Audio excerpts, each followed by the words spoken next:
a tech reporter for the past 4 years. But this past year, I dove really deep into two particular topics, and that was tech diversity, coding boot camps, which is this market that's really started to blow up over the past 3 or 4 years.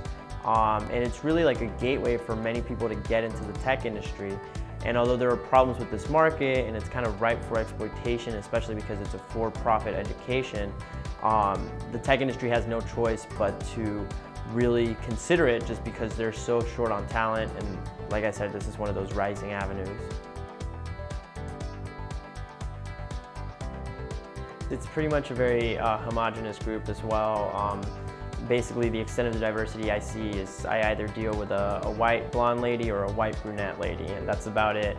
And it is very important that we have diversity in the storytelling part of the tech industry. When you look at the venture capitalists, that's a group that's mostly white and male, and as a result, that's why we mostly see white male entrepreneurs get funding. So we got to change it up at all parts of it to break up this broken cycle.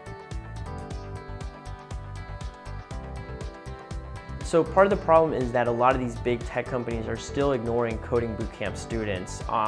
And that's really to their disadvantage, because coding bootcamps are a lot more diverse than what we see as programs at traditional universities.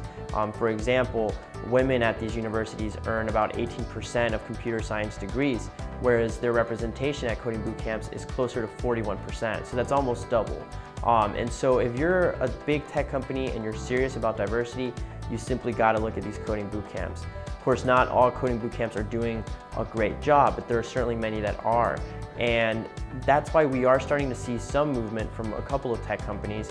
Optimizely, for example, they recently launched a program where they provided scholarships for 3 women at Hack Reactor, and then internships, and then they ended up hiring these 3 women as well. And then Pinterest is starting something similar with an apprenticeship program, and the whole point of that is to simply bridge the gap between what coding bootcamps know and what they need to know to provide value to a company like them. So if more and more companies do that, they will that's one of the many things that they can do to bring about more diversity.